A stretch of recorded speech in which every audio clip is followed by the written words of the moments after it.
Polisi mengamankan dan mengevakuasi 2 terduga pelaku pencurian yang terluka usai dihukum warga karena aksinya diketahui pemilik motor dan warga di Jalan Lebak Murni, Kecamatan Seberang Ulu 2, Palembang pada Jumat 8 Februari 2025 malam.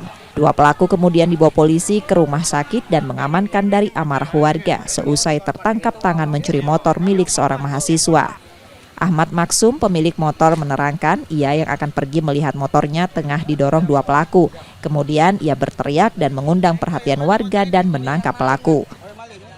Pak, dari kampus ya, dari kampus, nah ke mandi, habis mandi aku nak ke kampus lagi.